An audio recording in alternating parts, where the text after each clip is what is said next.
Colosenses capítulo 3, y vamos a leer los versículos 20 y 21, para luego ir a Efesios capítulo 6, a leer los versículos 1 al 4. Colosenses 3:20, hijos, obedeced en el Señor a vuestros padres, porque esto agrada al Señor. Padres, no exasperéis a vuestros hijos, para que no se desalienten. Efesios capítulo 6. Hijos, obedeced en el Señor a vuestros padres, el texto de Colosenses añade en todo, porque esto es justo. Honra a tu padre y a tu madre, que es el primer mandamiento con promesa, para que te vaya bien y seas de larga vida sobre la tierra. Y vosotros, padres, no provoquéis a ira a vuestros hijos, sino criadlos en la disciplina y amonestación del Señor. En el último sermón que dimos de la serie de Colosenses hace ya algunas semanas atrás, tratamos con el deber que tienen los hijos de someterse a la autoridad de sus padres en todo. Lo vimos a la luz de Colosenses 3:20, a la luz de Efesios capítulo 6, versículos 1 al 3. Providencialmente, por diversas razones, tuvimos que suspender la serie de Colosenses por 3 semanas. Así que me imagino que muchos niños y jóvenes se quedaron esperando que nosotros llegáramos a la parte en la que Pablo se dirige a los padres para que no exasperen a sus hijos, para que no los provoquen a ira. Ahora yo espero, padres, que ustedes también se hayan quedado con la expectativa de escuchar en esta mañana la voz de Dios a través de su palabra con respecto a este asunto. Ahora es importante señalar que el mensaje de hoy, aunque va dirigido primariamente a los padres, aquellos padres que todavía están en el proceso de crianza porque tienen alguno de sus hijos bajo su techo, lo cierto es que este mensaje no es exclusivamente para los padres, para esos padres. Aquellos que ya pasamos por esa etapa y ya estamos con el nido vacío, nosotros debemos estar dispuestos a compartir con los padres que vienen detrás una experiencia de paternidad que ponga los principios de la palabra de Dios por encima de nuestras opiniones. No es simplemente comenzar ahora a querer clonar en otros padres lo que fue nuestra crianza. Es que ya nosotros tenemos una experiencia de paternidad y podemos ser de ayuda a aquellos padres que vienen detrás. Algunos ya somos abuelos, otros son tíos y otros todas las anteriores. Pero si nosotros no tenemos claro en nuestras mentes las enseñanzas de las Escrituras con respecto a la paternidad, en vez de ser una ayuda, vamos a ser un obstáculo para los padres que vienen creciendo detrás. De hecho, aún los adultos solteros que están aquí tienen relaciones familiares y ustedes pueden ser de gran ayuda, pueden hacer mucho bien en el círculo de influencia familiar en el que ustedes se mueven.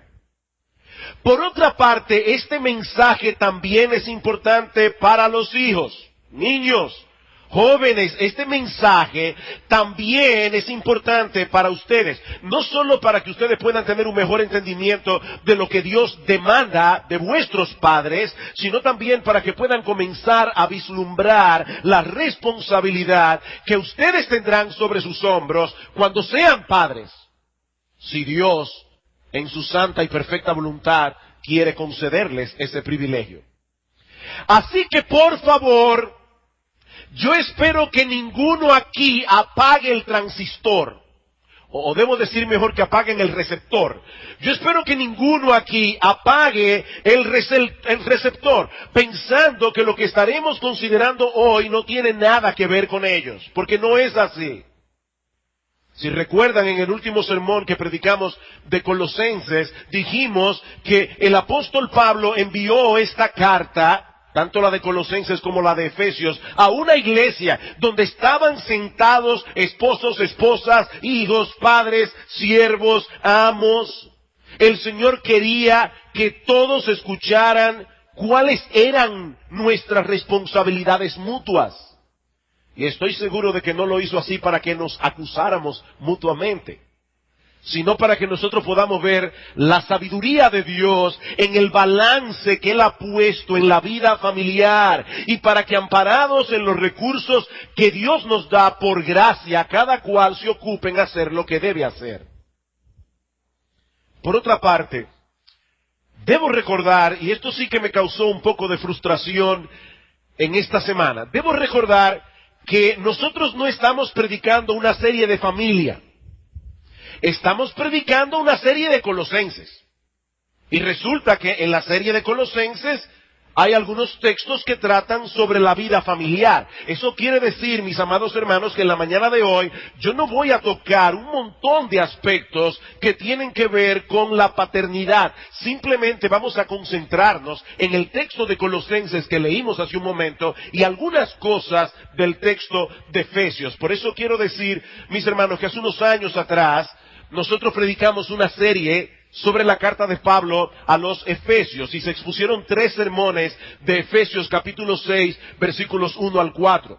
Y yo recomiendo que aquellos que desean ampliar ese tema puedan escuchar los mensajes grabados, porque nosotros no vamos a estar tocando muchas cosas en el día de hoy. Habiendo hecho estas aclaraciones de lugar, vamos a ver ahora, en primer lugar, ¿quiénes son los receptores primarios de la exhortación que aparece en nuestro texto? Una vez más, Colosenses capítulo 3, versículo 21, padres, no exasperéis a vuestros hijos.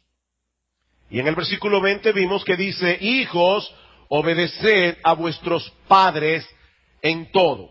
Ahora, aunque en español el término padres aparece en los 2 versículos, en el original griego no es la misma palabra. La palabra que aparece en el versículo 20 significa progenitor. Hijos, obedeced a vuestros progenitores en todo, aquellos que te engendraron. Y eso incluye a papá y a mamá igualmente. Es por eso que en Efesios capítulo 6, Pablo se vale del 5º mandamiento del Decálogo para decir, hijos, honren a su padre y a su madre. Ambos padres tienen una responsabilidad delante de Dios en la crianza de los hijos, y ambos padres poseen la misma autoridad sobre ellos. Pero, en el versículo 21 de Colosenses, la palabra griega que se usa es la palabra páteres. Y por diversas razones, esa palabra parece señalar de manera particular a los hombres, a los padres. Ellos son los que tienen la responsabilidad primaria de guiar a su familia. Y eso incluye guiar a su esposa en el papel de madres. Así que, contrario al pensamiento del mundo en ese sentido, Dios coloca sobre los hombres la responsabilidad del liderazgo de su familia. Y por supuesto, mis hermanos, amigos que están aquí de visita en esta mañana, además está decir que yo no estoy minimizando aquí de ninguna manera el papel que le corresponde a las madres. Las madres juegan un papel vital en la crianza de los hijos. Ellas son las que están generalmente en el hogar, pasan más tiempo con ellos y ejercen una influencia determinante en sus vidas. Pero el hombre es responsable ante Dios de proveer a su esposa y a sus hijos la guía, el sostén, la protección que necesitan en un clima de amor y de servicio. Ser cabeza de la familia no es contemplado en la Biblia como una ventaja. Así es como muchas mujeres lo ven y como muchos hombres lo ven. No, ser cabeza de la familia en la Biblia no es una ventaja, es una responsabilidad. Es una responsabilidad. Nosotros tenemos un trabajo. que debemos hacer de manera intencional, que debemos hacer no para servirnos a nosotros mismos, sino procurando el bien espiritual y físico de nuestra esposa, de nuestros hijos. Mis hermanos, varones, padres, Dios nos ha llamado a hacer un trabajo que está muy por encima de nuestras capacidades naturales, pero muy por encima. Un trabajo que solamente puede ser hecho en dependencia de Dios. Él nos contrató. Escucha bien, padre, Dios te contrató. Y ese Dios que te contrató también te dio los recursos que tú necesitas para poder hacer esa tarea. Y ese Dios que te contrató y que te dio los recursos también algún día te llamará a cuentas en la manera como tú ejerciste tu paternidad. Lamentablemente, la influencia del mundo ha tenido un impacto profundo en la iglesia de Cristo con respecto a esto. En muchos hogares cristianos, donde el padre y la madre profesan la fe de Cristo. En muchos hogares cristianos es la mujer la que pone la iniciativa, es la mujer la que lleva la delantera en las cosas espirituales y en la crianza de los hijos. Padres pasivos que se limitan únicamente a llevar un cheque a final de mes y algunos casi ni eso. Que no saben lo que está pasando en la casa. Ese no es su problema. Recuerdo haber leído de un niño que está haciendo la tarea y por supuesto el papá está ¿haciendo qué? Leyendo el periódico. Porque eso es un problema de la mamá, no es un problema de él. Y está tan distraído este hombre que cuando el hijo le pregunta, papi, ¿dónde queda Vietnam? Su respuesta fue, pregúntale a tu mamá, ella que guarda todo aquí. Él tiene la mente en otra cosa. Esa no es su responsabilidad. Leí recientemente a un autor cristiano, William Farley, que fue a una casa publicadora a proponerle un libro sobre la paternidad, un libro dirigido a padres. ¿Saben cuál fue la respuesta que le dio el publicador? Le dijo, los libros dirigidos a los padres no venden. Nuestros estudios nos han mostrado que el 80% de los libros sobre crianza son comprados por las madres. Ellas los leen, se los pasan a sus maridos que apenas los leen. Y terminó diciéndole, es difícil mercadear la paternidad a una audiencia femenina. En palabras más sencillas, no escribas un libro destinado a los padres. No lo van a leer. Y mis hermanos, el impacto que ese matriarcado está produciendo en las iglesias y en la sociedad es sencillamente devastador. Muchas personas se preguntan, ¿qué es lo que está pasando hoy? Que nosotros no vemos líderes, varones, masculinos. ¿Qué es lo que está pasando? ¿Saben qué es lo que está pasando? Que los padres y las madres han claudicado en su papel. La masculinidad se desarrolla en un contexto donde la mujer se porta como una mujer y el hombre se porta como un hombre. No como un macho, sino como un hombre. Y son dos cosas muy diferentes. De manera que tanto el padre como la madre tienen la responsabilidad de criar a los hijos en el temor de Dios, pero el padre es el principal responsable de ese deber. Ahora bien, antes de seguir adelante, no debemos asumir que todo el mundo aquí tiene el mismo concepto de lo que significa criar hijos. Así que permítame por un momento definir a qué yo me refiero cuando hablo de ese deber de paternidad. ¿A qué nos estamos refiriendo?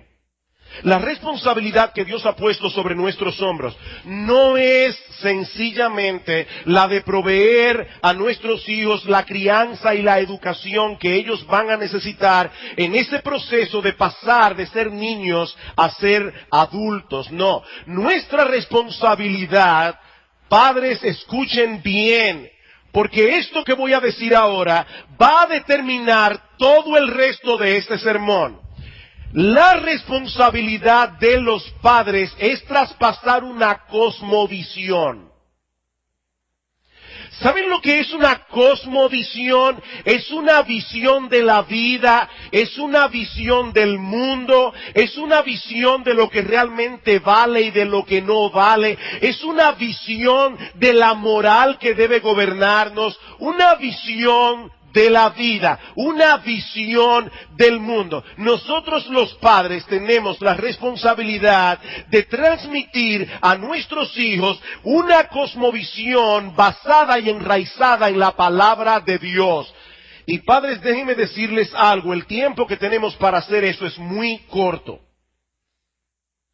Randy Alcorn usó una ilustración que a mí me impactó en gran manera. Imagínate la vida de tus hijos como una línea eterna, una línea sin fin, una línea infinita. Si dentro de esa línea tú ubicas la vida terrenal de tus hijos, y sobre todo esos primeros 18 años en que tú los vas a tener en casa, ese punto en la línea va a ser invisible.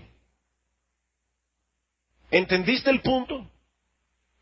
Esa etapa en la que nosotros podemos ejercer una influencia determinante sobre la vida de nuestros hijos, cuando la comparamos con esa línea infinita, es un punto que no se ve. El tiempo es corto. El tiempo se va. Es breve. Y en ese tiempo, nosotros debemos hacer todo lo que esté a nuestro alcance para traspasar a nuestros hijos una cosmovisión. Vayan conmigo a Deuteronomio capítulo 6. Es imposible hablar de crianza y no tocar el texto de Deuteronomio capítulo 6. Versículos 1 al 9.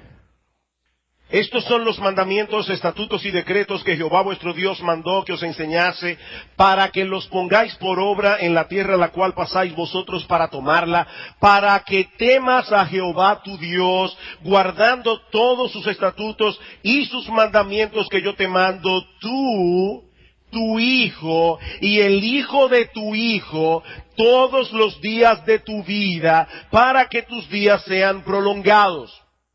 Oye pues Israel, y cuida de ponerlos por obras, para que te vaya bien en la tierra que fluye leche y miel, y os multipliquéis como te ha dicho Jehová, el Dios de tus padres. Oye Israel, Jehová nuestro Dios, Jehová uno es, y amarás al Jehová tu Dios de todo tu corazón y de toda tu alma y con todas tus fuerzas, y estas palabras que yo te mando hoy estarán primero sobre tu corazón, y las repetirás a tus hijos, y hablarás de ellas estando en tu casa y andando por el camino y al acostarte y cuando te levantes, y las atarás como una señal en tu mano y estarán como frontales entre tus ojos, y las escribirás en los postes de tu casa y en las puertas. Mis hermanos, noten que Dios no está hablando aquí simplemente de una instrucción.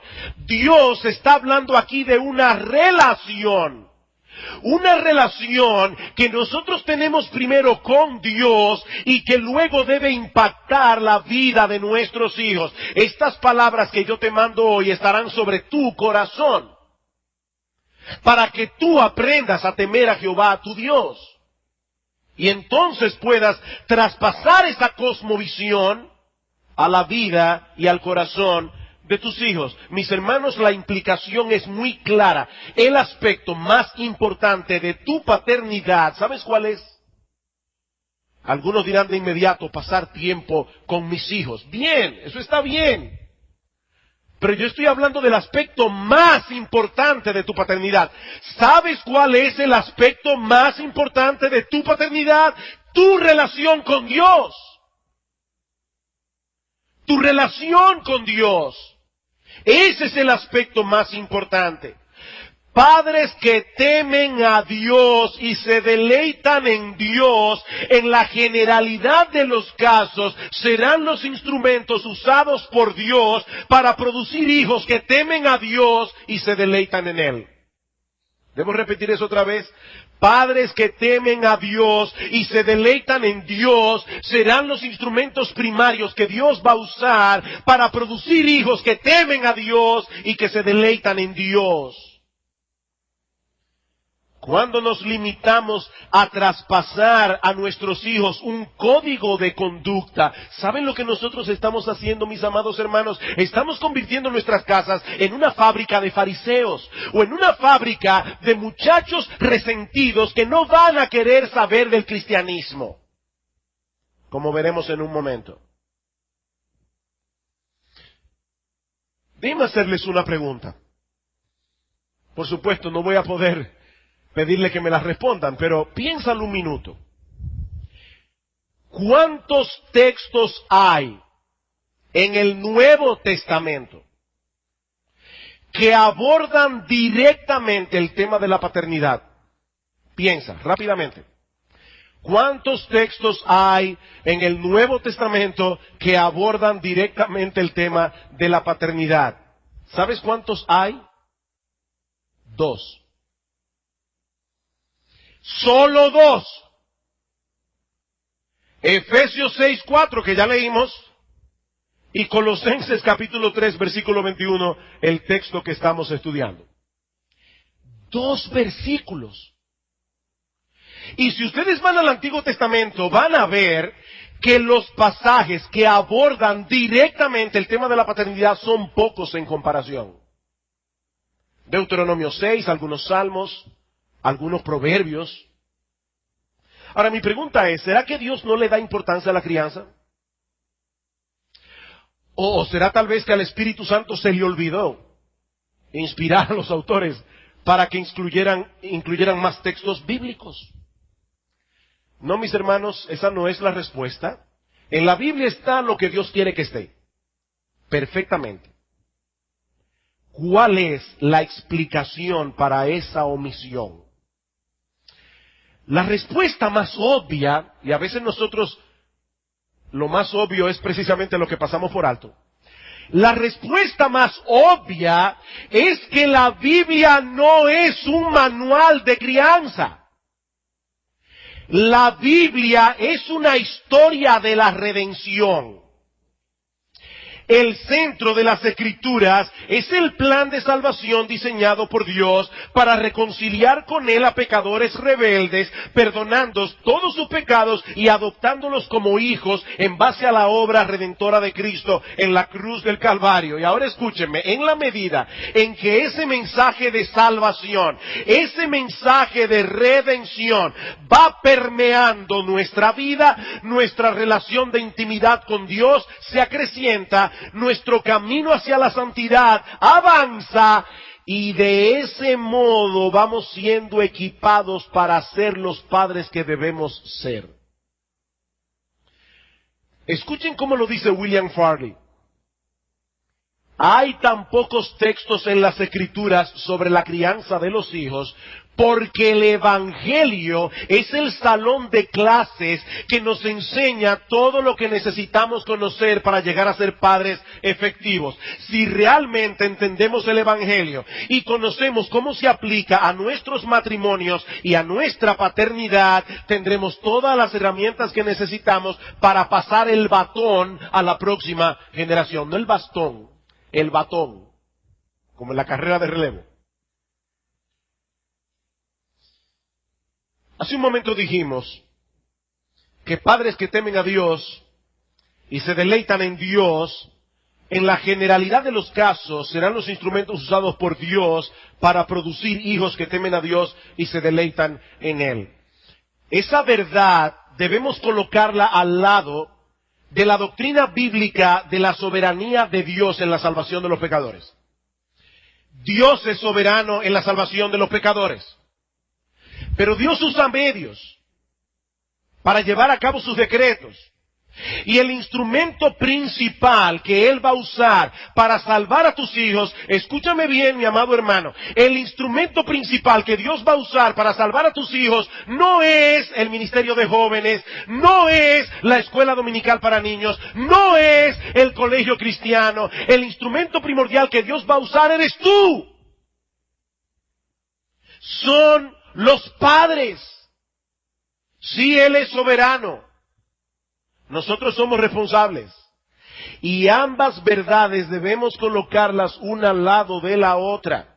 No solamente para que no claudiquemos en nuestra responsabilidad, sino también para que no nos frustremos. Porque hay algunos padres que toman principios de la Biblia y los convierten en promesas. Déjenme darles un ejemplo. En Proverbios capítulo 22, versículo 6 dice, instruye al niño en su camino, y aun cuando fuere viejo no se apartará de él. ¿Es eso una promesa o es un principio? Es un principio, no es una promesa. Déjenme ilustrárselo con otro texto del Proverbios. En Proverbios capítulo 15, versículo 1 dice, la blanda respuesta quita la ira. ¿Es eso una promesa? Como oía un predicador decir en estos días, imagínense ustedes un hombre que va caminando por una calle oscura, de repente le aparece un ladrón, lo apunta con una pistola y él dice, Proverbios 15:1, la blanda respuesta quita la ira. Mira, tal vez tú tuviste hoy un día difícil, tal vez tu madre te abandonó cuando tú tenías 2 años, tal vez tu padre abusaba de ti. La blanda respuesta. ¿Saben lo que va a pasar? Que probablemente va a terminar en el hospital con un tiro en la barriga. Y va a decir, Dios no cumplió su promesa, porque Él dice que la blanda respuesta quita la ira. No, Él dice en la Biblia que hay un principio general, un principio que funciona en la generalidad de los casos. La blanda respuesta quita la ira, pero eso no es una promesa, eso es un principio. Dios es soberano en la salvación de los pecadores. Uno de los pasajes más impactantes, no lo voy a leer aquí, pero uno de los pasajes más impactantes que hay en la Biblia con respecto a eso es Ezequiel capítulo 18. Cuando lleguen a sus casas, lean Ezequiel capítulo 18, los versículos 5 al 20. Y ustedes se van a encontrar allí lo siguiente. Dios está diciendo, ya van a dejar de decir que los padres se comieron las uvas verdes y a los hijos le dio de entera. No, cada cual dará cuenta a Dios por su pecado. Y el Dios, a través de Ezequiel, nos dice, si hay un hombre justo en Israel, y menciona 13 características de este hombre justo, 13 manifestaciones de un hombre que realmente camina con el Señor, dice, si ese hombre justo engendra un hijo borracho, ladrón, usurero, ¿qué está diciendo el texto? Está diciendo, es posible que un padre sea todo eso y engendre un hijo ladrón, usurero, blasfemo y todo lo demás. Pero el texto no termina ahí.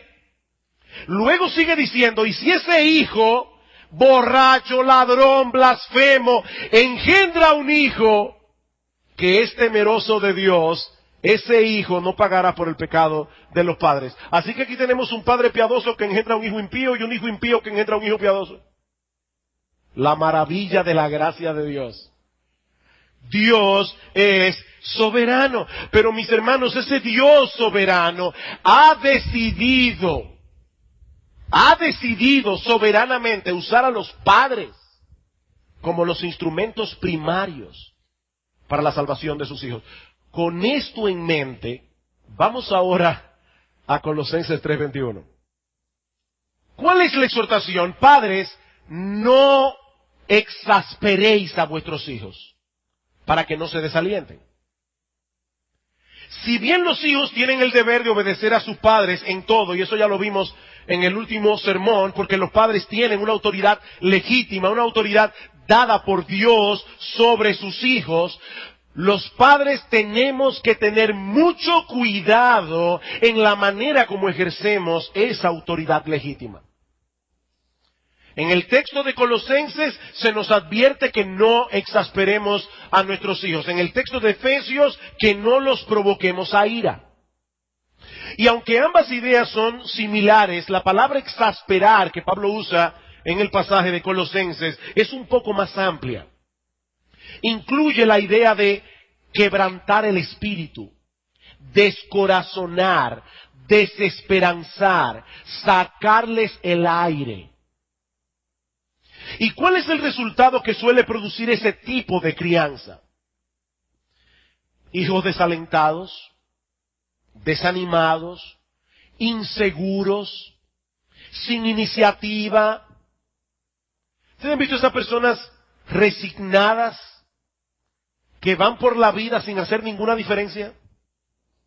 Aceptando casi con indiferencia lo que venga sobre ellos. Eso lo producen padres que exasperan a sus hijos. Por el otro lado, ese tipo de crianza, sobre todo los que los provocan a ira, producen hijos amargados, airados, enojados con Dios, resentidos no solamente contra sus padres. Padres, escúchenme bien, ese tipo de crianza produce hijos resentidos contra el cristianismo que sus padres representan. Por supuesto, no siempre es culpa de los padres que salgan hijos así.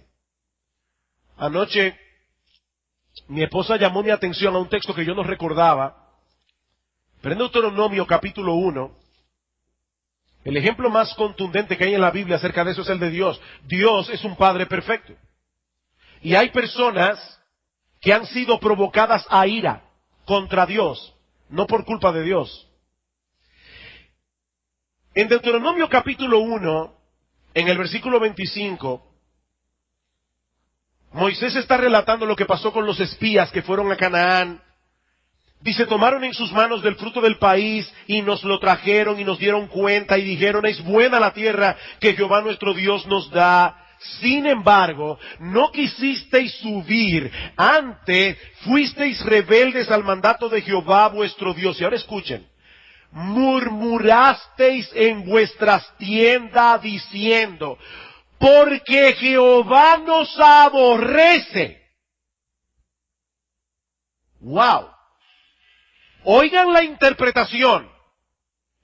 Ellos fueron los receptores de la bendición de haber sido rescatados con manos poderosas de la esclavitud de Egipto.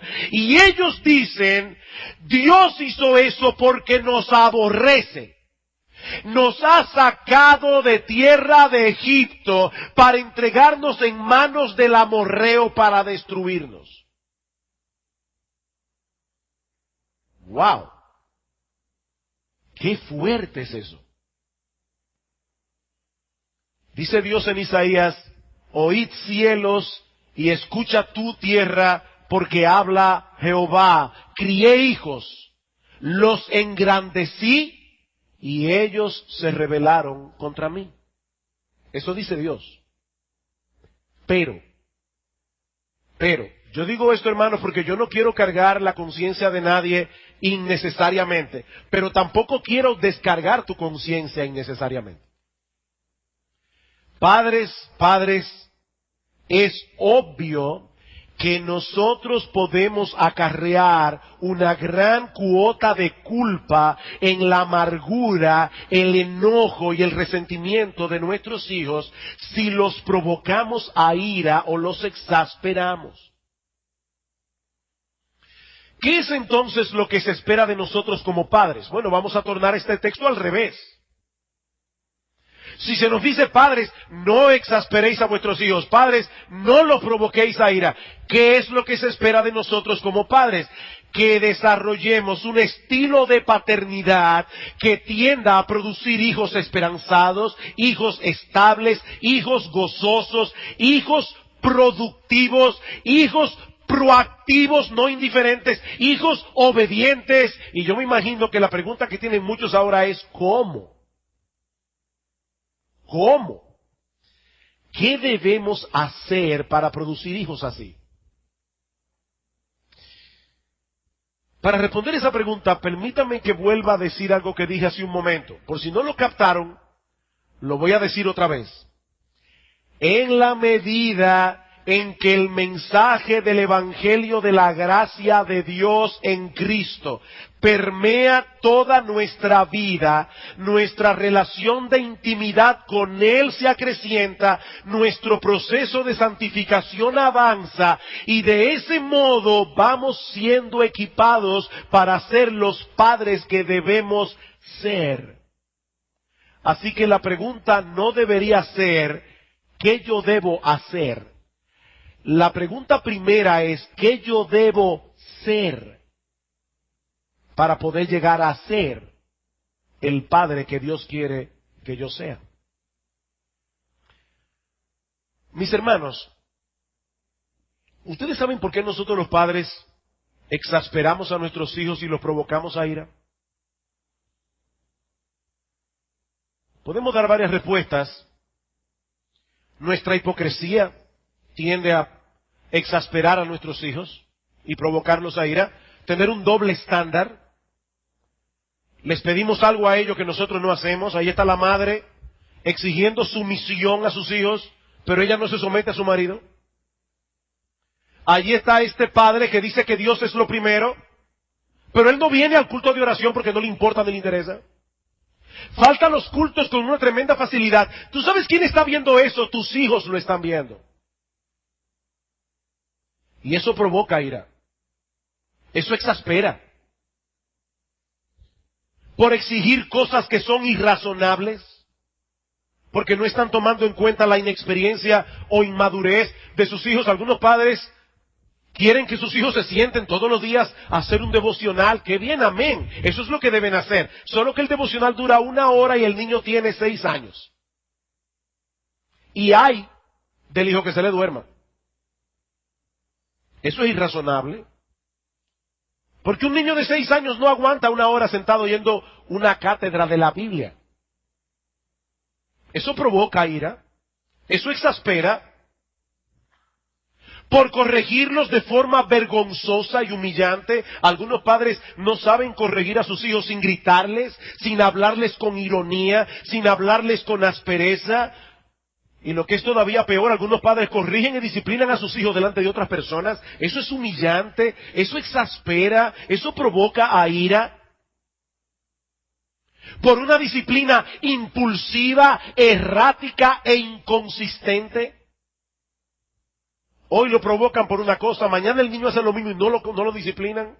O sea, hoy lo disciplinan por algo, mañana el niño vuelve a cometerlo, pero no lo disciplinan porque el padre no está de humor. Es errático. Por no saber diferenciar entre un pecado y una debilidad, no es lo mismo el niño que no obedece a la voz de mando de sus padres, al niño que derrama un vaso de leche en la mesa, no es lo mismo. Puede ser que en el caso de la leche es una torpeza. Cuando prometemos cosas y no las cumplimos, eso provoca ira, eso exaspera. Cuando mostramos favoritismo por uno de nuestros hijos, recientemente vimos el caso de la historia de Jacob. Todas esas cosas provocan a ira a nuestros hijos y lo desalientan. Pero yo quiero ir un poco más profundo. Mis hermanos, ¿qué es lo que produce en nosotros como padres? Y estoy hablando aquí, incluyendo padres cristianos, ese tipo de conducta que exaspera y provoca a ira. ¿Cuál es la fuente? No olviden que Efesios y Colosenses fueron cartas escritas a iglesias, a personas que profesaban ser cristianos. Los padres cristianos podemos exasperar a nuestros hijos y provocarlos a ira. Y aunque eso puede suceder por ignorancia, en la mayoría de los casos hay otra razón envuelta. Cuando nosotros predicamos a los hijos hace 3 semanas atrás, yo dije una frase que quiero repetirla otra vez. Yo dije, la razón por la que los hijos se frustran muchas veces con sus padres es la misma razón por la que muchos padres se sienten frustrados con sus hijos. No sé cuántos recordarán eso. La razón por la que algunos jóvenes que están aquí se sienten frustrados con sus padres probablemente es la misma razón por la que muchos padres se sienten frustrados con sus hijos. ¿Saben cuál es? Los ídolos del corazón. Por eso alguien decía, el corazón del problema es un problema del corazón.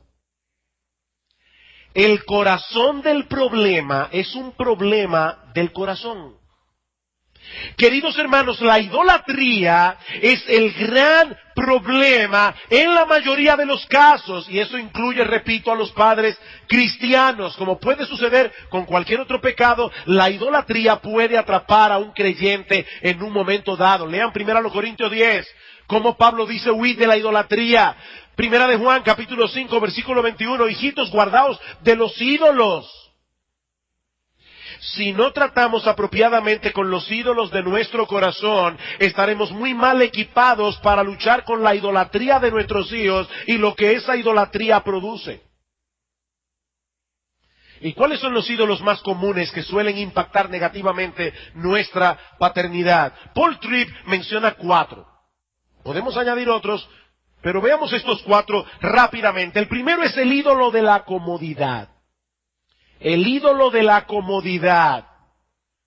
Algunos padres quisieran que la vida fuera un resort, un hotel de vacaciones. Y cuando un padre está controlado por ese pensamiento, con esa aspiración de vivir una vida quieta, reposada, una vida predecible, constantemente se va a sentir frustrado en la crianza de los hijos. Imagínense un padre. Está llegando a casa después de un largo día de trabajo, anhelando con ansias una noche serena, de quietud y descanso. Pero cuando llega se encuentra con que 2 de sus hijos están discutiendo por una bobería. Bien, aquí hay 2 escenarios. El padre, que quiere que su vida sea un resort, se va a sentir profundamente fastidiado, hastiado con sus hijos. El padre que ha decidido ser el padre que Dios quiere que él sea, también se va a sentir fastidiado. No es que ese padre va a decir, no me importa, son mis hijos, los amo. No, se va a sentir fastidiado. Su primera reacción va a ser de hastío. Pero ese padre va a poder traer otros pensamientos a su mente y a su corazón, que lo va a llevar a ver eso como una oportunidad para seguir trabajando con el problema del corazón de sus hijos. ¿Ven la diferencia? El ídolo de la comodidad. El segundo es el ídolo del respeto. ¿Alguna vez ustedes han oído a un padre decir cosas como esta? Yo voy a hacer que tú me respetes, aunque sea la última cosa que yo haga en esta vida. ¿Han oído eso, verdad? O lo que es peor, se han oído a sí mismos diciendo eso. Ese tipo de expresiones puede estar indicando que ese padre o esa madre ha hecho del respeto una meta en sí mismo. Un ídolo. Y cuando eso sucede, nosotros perdemos la perspectiva de las cosas, porque nosotros comenzamos a ver las dificultades que nuestro hijo tiene en su lucha con su idolatría. Nosotros lo vamos a ver como un problema personal. Ahora de repente nuestro hijo es nuestro enemigo. Una afrenta. El padre no se ve a sí mismo como un agente para guiar a sus hijos al temor de Dios, porque su corazón está atrapado con el ídolo del respeto. Ahora, mis hermanos, no me malentiendan. Los padres deben enseñar a sus hijos a respetar su autoridad. Eso es saludable para ellos. Eso es imprescindible para el desarrollo de nuestros hijos. Pero, mis hermanos, ese respeto no es un fin en sí mismo, es un medio para lograr un fin superior, un fin más trascendente. ¿Sabe cuál es? El temor a Dios. El temor a ese Dios a quien nosotros representamos. Pero tan pronto hacemos del respeto un fin en sí mismo, lo hemos convertido en un ídolo. El tercero que menciona Tripp es el ídolo de la apreciación.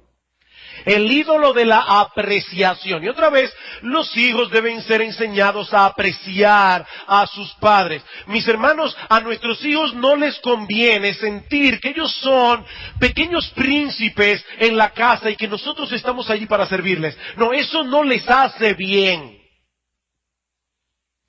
Pero debemos tener mucho cuidado, no sea que convirtamos la apreciación en un ídolo. Nosotros hacemos todo lo que hacemos por nuestros hijos, no teniendo como meta que ellos nos aprecien. Y miren, hermanos, es muy fácil que un padre, cualquiera de nosotros, caiga en eso. Son tantas las cosas que nosotros hacemos por nuestros hijos. Cosas que ellos a veces ni ven, cosas que ellos ni agradecen muchas veces. Es muy fácil que nosotros nos sintamos atrapados por esa idolatría. ¿Y saben lo que ocurre cuando los padres comienzan a buscar la aprobación de sus ídolos? De sus hijos, perdón.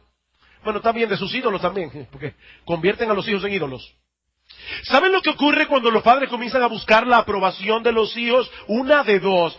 O dejamos de hacer aquellas cosas que nosotros sabemos que debemos hacer, pero no queremos perder su apreciación, su aprecio. O seguimos haciendo lo que tenemos que hacer, pero vivimos amargados porque no lo agradecen. ¿Se captó? Bien. Queridos hermanos, el tipo de relación que nosotros debemos cultivar con nuestros hijos no debe ser una relación de negocios. Yo te sirvo, tú me aprecias. No, no. El amor de nosotros como padres debe ser un reflejo del amor de Dios. Y el amor de Dios es incondicional, el amor de Dios es inmutable. Dios no nos ama más cuando nos portamos bien. Dios no nos ama más cuando nosotros le damos las gracias y lo apreciamos. Es bueno que los hijos aprendan a apreciar a sus padres, y por eso vamos a enseñarles desde pequeños a cultivar ese sentido de gratitud, pero no debe ser nuestra meta como padres adquirir, obtener el aprecio de nuestros hijos. El cuarto ídolo que Paul Tripp menciona, y el último, es el ídolo del éxito, y este sí que es peligroso. El ídolo del éxito. Muchos padres abordan la paternidad con la esperanza de que si ellos hacen lo correcto, sus hijos van a venir a ser su mejor agencia publicitaria. Y vamos a llegar a la iglesia con nuestros trofeos, para que la gente diga, wow, qué familia. Y eso nos llena de orgullo. ¿Saben lo que pasa cuando las cosas no nos salen bien? Cuando las cosas no salen como nosotros queremos, que nos amargamos como padres. Y esa amargura que tenemos porque nuestros hijos no nos están dando buena publicidad, esa amargura que nosotros tenemos en el corazón, a su vez exaspera a nuestros hijos. Y muchas veces lleva a nuestros hijos a pensar, no importa lo que yo haga, no importa cuánto me esfuerce, nunca voy a poder llenar la medida que mis padres están esperando de mí. Le sacan el aire. ¿Se dan cuenta, mis hermanos, cómo la idolatría es lo que produce el tipo de padre que exaspera a sus hijos? El tipo de padre que los provoca a ira. Ahora, ¿saben cuál es la solución divina a la idolatría? El evangelio de la gracia de Dios en Cristo.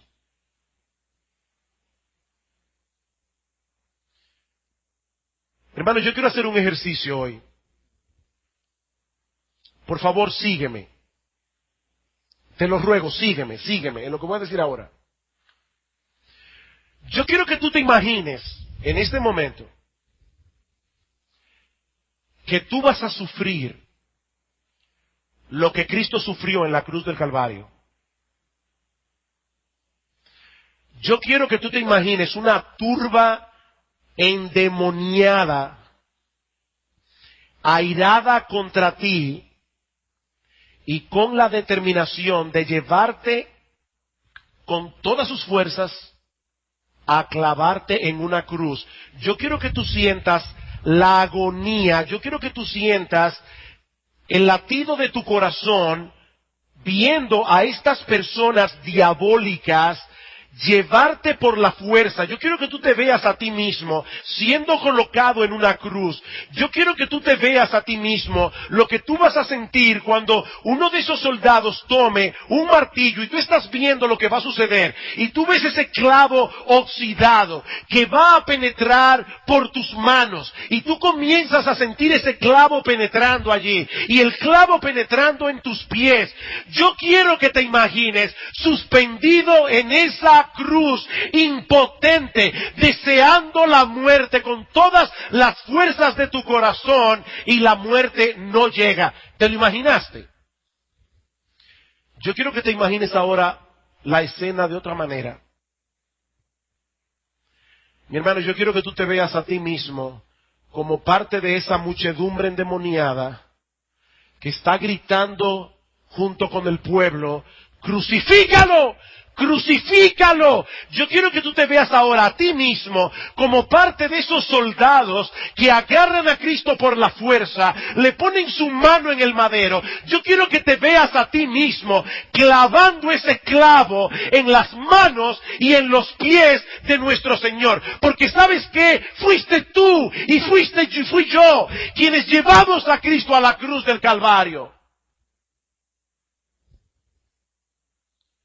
Fue mía la culpa que lo traspasó y lo colgó en aquella cruz. La pregunta que yo quiero hacerte ahora es: ¿qué produce en nosotros el ver el amor de Dios con esos ojos? Ver a Dios amándonos cuando nosotros éramos sus enemigos. ¿Qué produce en nosotros? Ese mensaje de la gracia de Dios en Cristo nos recuerda constantemente que nosotros no somos los protagonistas de la historia. Nosotros somos viles pecadores. Nuestros hijos tampoco lo son. Existimos para la gloria de Dios y ese debe ser el móvil principal de nuestra crianza: levantar una generación que se gloríe en Jesucristo, no en ellos mismos. En ese sentido, padres, no cometan el error, el horrible error de hacer de vuestros hijos el centro de tu casa. No, el centro de tu casa debe ser Dios. Leía de una familia, asistían a la iglesia regularmente, tenían un hijo que era buen deportista, tenían una hija que era talentosa en el arte, pero poco a poco comenzaron a envolverse tanto en las actividades de sus hijos y en algunas de esas actividades deportivas que eran los domingos, y comenzaron a dejar de asistir a la iglesia, porque si no era el hijo que tenía basquetbol, era la hija que tenía una presentación. ¿Y cómo terminó la historia? Con hijos endurecidos, porque había padres allí que los amaban más a sus hijos que lo que amaban a Dios. Leí otra historia de una familia que tenía el mismo cuadro, son reales, Pero ese padre y esa madre estaban determinados a hacer la voluntad de Dios, y cuando sus hijos comenzaron a ponerle práctica deportiva los domingos, le dijeron: hijo, tú debes ir y hablar con la persona encargada y decirle que tú no vas a participar. Nosotros tenemos un compromiso en ese día en la iglesia del Señor. Eso es poner a Dios en el medio de nuestra casa.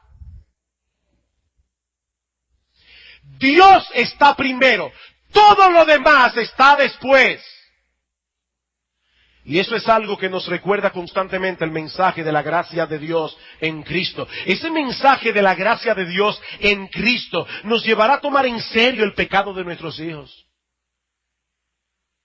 Esos pecados que llevaron a Cristo a la cruz del Calvario. Nos recordarán, ese mensaje nos recordará constantemente que lo que ellos necesitan no es simplemente un cambio de conducta, es un cambio de corazón. Por eso nos exponemos al Evangelio, porque el Evangelio es poder de Dios para salvación. No solamente en el devocional familiar.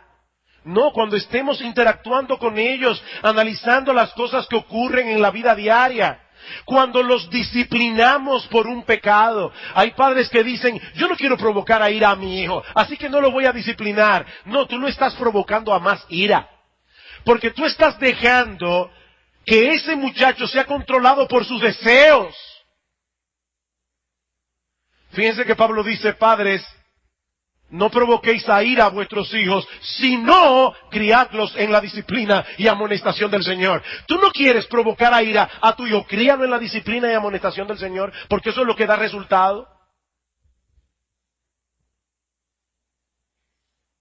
Ese mensaje de la gracia de Dios en Cristo será un recordatorio de que nosotros mismos somos pecadores, necesitados de perdón lo mismo que nuestros hijos. Es por eso que padres centrados en el Evangelio acuden constantemente a la cruz de Cristo para encontrar el perdón que sus pecados necesitan. Esos padres no tienen ningún reparo en pedirle perdón a su esposa, en pedirle perdón a sus hijos cuando pecaron delante de ellos o cuando nuestros pecados los afectaron directamente a ellos. ¿Cuándo fue la última vez que tú le pediste perdón a tus hijos?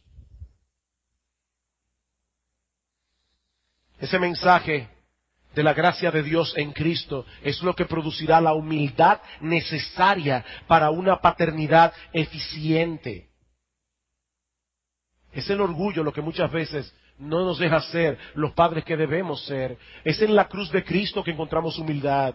Ese mensaje de la gracia de Dios en Cristo, mis hermanos, es lo que nos va a capacitar a amar a nuestros hijos, aun cuando ellos no se estén portando de tal manera que sean amables en sí mismos.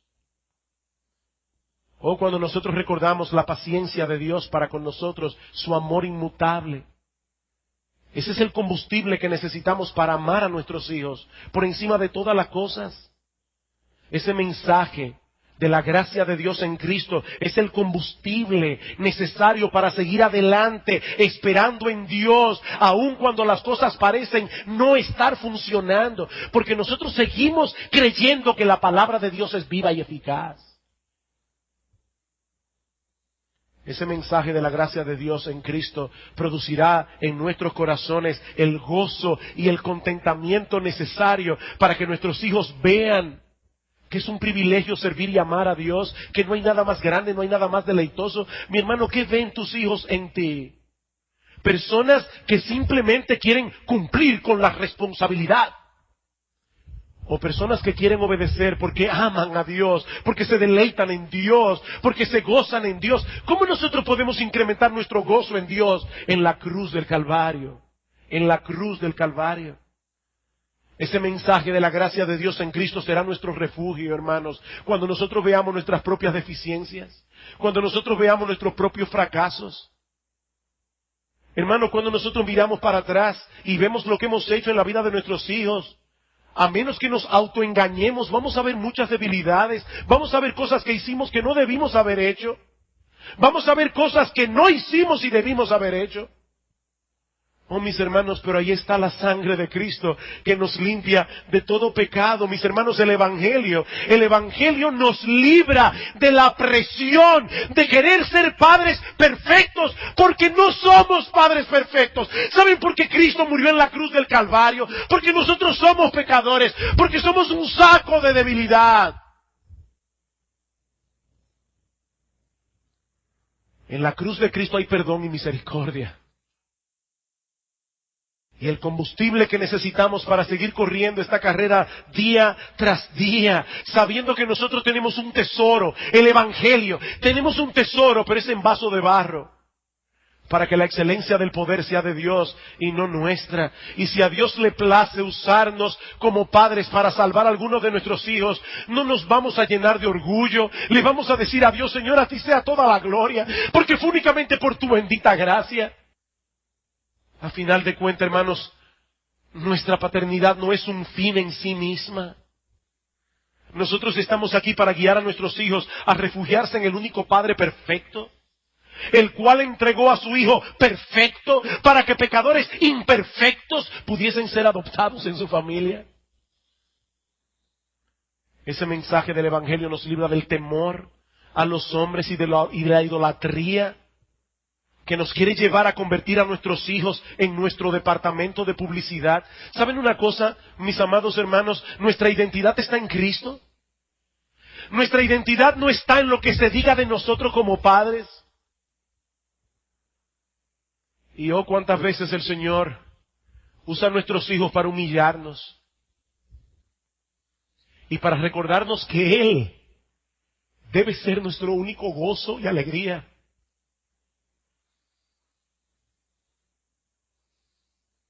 No, nuestra identidad no está en la etiqueta que la gente nos ponga. Nuestra identidad está en aquel que hace 2000 años murió por nosotros en una cruz para pagar por nuestros pecados. Oh, mis hermanos, que el Señor nos conceda en su gracia poder criar a hijos con gracia, para guiarlos en dependencia del Espíritu de Dios, a refugiarse en la gracia de Dios en Cristo.